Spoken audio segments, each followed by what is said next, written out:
tokoh-tokoh dalam Perang Padri. Yang pertama ada Tuanku Imam Bonjol. Tuanku Imam Bonjol adalah salah satu dari ulama besar yang memimpin gerakan Padri. Ia dianggap sebagai tokoh yang kuat karena memiliki kedudukan yang kuat berupa benteng di atas bukit wilayah Bonjol. Setelah Tuanku Nan Renceh wafat, ia menggantikannya sebagai panglima perang. Imam Bonjol menyerah kepada Belanda pada tahun 1837. Setelah kesulitan menyatukan pasukan yang tercerai-berai, ia menyesalkan kekerasan yang dilakukan oleh kaum Padri kepada kaum adat. Dalam rangkaian perang tersebut, Imam Bonjol wafat pada 8 November tahun 1864 di Lota, Minahasa, tempat pengasingan terakhirnya. Yang kedua ada Tuanku Pasaman. Tuanku Pasaman adalah salah satu dari harimau selapan yang memimpin gerakan Padri. Ia bertanggung jawab atas serbuan Padri ke istana Pagar Ruyung yang menyebabkan Sultan harus menyingkir dari Minangkabau. Serangan ini menjadi rangkaian awal dari konflik Padri adat sebelum terlibatnya Belanda. Yang ketiga ada Tuanku Nan Renceh. Tuanku Nan Renceh adalah salah satu ulama yang kuat pendiriannya terhadap penggunaan jalan kekerasan dalam gerakan Padri.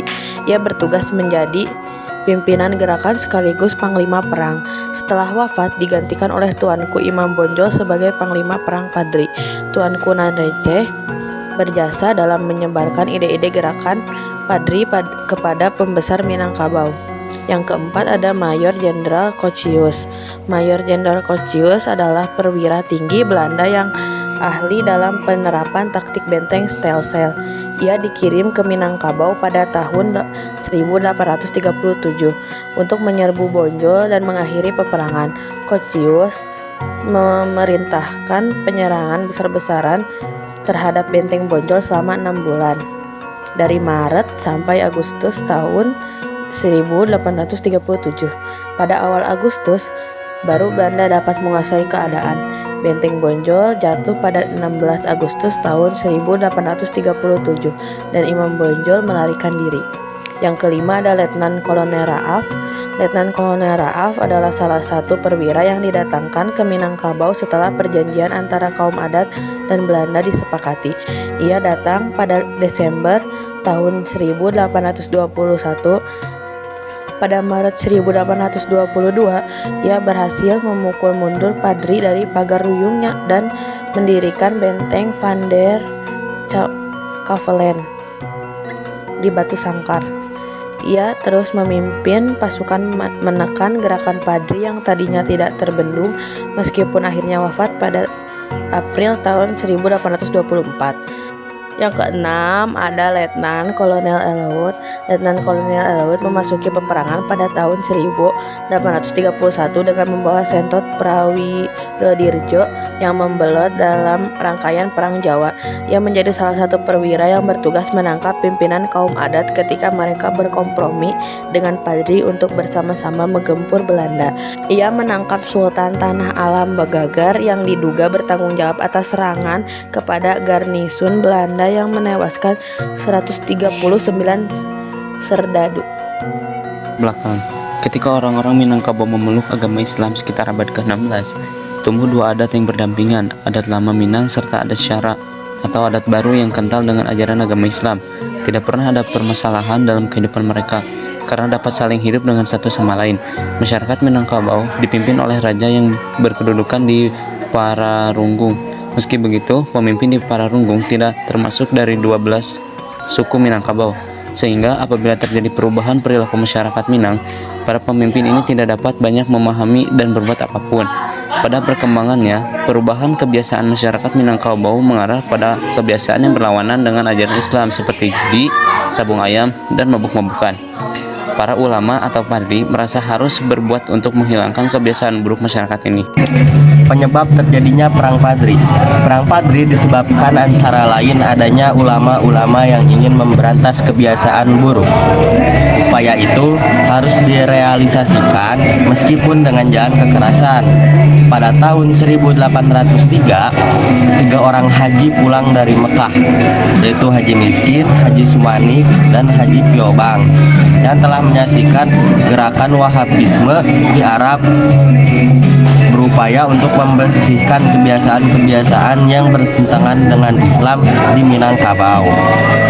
Lalu Haji Miskin membakar tempat sabung ayam di Pandai Sikat. Hal ini menyebabkan kemarahan masyarakat. Ia melarikan diri dari kota Lawas dan dilindungi Tuanku Mensiangan. Lalu Haji Miskin mendatangi Tuanku Nan Receh dan membentuk Harimau Salapan atau 8 ulama untuk melawan kaum adat. Periode pertama tahun 1815 sampai tahun 1825.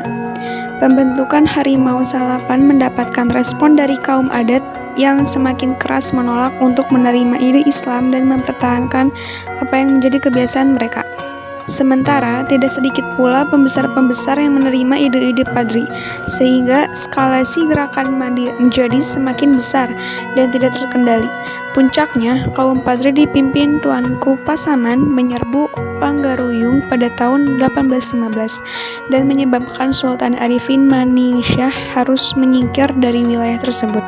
Pada tahun 1821, kaum adat meminta bantuan kepada Inggris, namun pada saat itu Stamford Raffles telah mengincar pembukaan pelabuhan di Tumasik yang dikuasai Belanda, sehingga arah bantuan ini diubah kepada Belanda. Tanggal 10 Februari tahun 1821, Residen Dupuy dan Tuanku Saruwaso meminta bantuan kepada Belanda dengan ganti konsesi beberapa wilayah di Minangkabau. Letnan Kolonel Raff datang pada Maret 1822 dan sukses menduduki Batu Sangkar dan Luhak Agam. Namun serangan terus-menerus dari Tuanku Nan Receh membuat Belanda harus kembali ke Batu Sangkar. Benteng Van der Kapellen didirikan sebagai posisi baru Belanda di Pagaruyung. Namun kematian mendadak Raff pada April 1824 membuat gerakan Belanda terhambat. Sementara itu, pada September 1824, Mayor Lemlin menguasai beberapa wilayah di Luhak Agam. Lemlin yang kemudian gugur pada bulan Desember sehingga pergerakan Belanda kembali terhenti. Periode kedua, 1825 sampai 1830. Meletusnya Perang Jawa pada tahun 1825 membuat Belanda harus memikirkan ulang berlarut-larutnya Perang Padri. Kolonel Surs berhasil membuat kontak dengan kaum Padri yang dipimpin oleh Tuanku Keramat. Perjanjian dilakukan di ujung Karang dan ditandatangani di Padang pada 15 November 1825. Menyatakan bahwa Belanda mengakui kedudukan para tuanku di beberapa wilayah dan meminta untuk menghormati kepentingan satu sama lain di wilayah tersebut. Perjanjian ini memberikan kelegaan terhadap Belanda untuk dapat membawa sebagian besar pasukannya ke Jawa. Di sisi lain, kaum Padri memanfaatkan ini untuk mengonsolidasikan kekuatan dan memperbesar pengaruh ke berbagai wilayah. Menjelang tahun 1830, ketegangan kembali memuncak. Periode ketiga. Pada periode ketiga, Belanda kini dapat memusatkan seluruh kekuatannya untuk menaklukkan Minangkabau. Belanda berhasil menduduki pantai Sikek dan Lintau yang merupakan posisi kuat Padri. Belanda kemudian mendirikan Fort Cook di Bukit Tinggi. Tuanku Lintau dan Tuanku Rau menjadi tokoh Harimau Salapan selanjutnya yang dikalahkan Belanda pada Januari tahun 1833. Pada bulan yang sama, Garnisun Belanda diserang dan menewaskan 139 serdadu. Hal ini menandai kompromi antara kaum adat dan kaum Padri, sehingga Belanda kemudian menangkap Raja Paguruyung Sultan Tangkal Alam Bagagar. Menghadapi seluruh masyarakat Minangkabau, Belanda melunakkan sedikit konfrontasi dengan mengeluarkan plakat panjang. Pernyataan bahwa Belanda datang hanya untuk berdagang.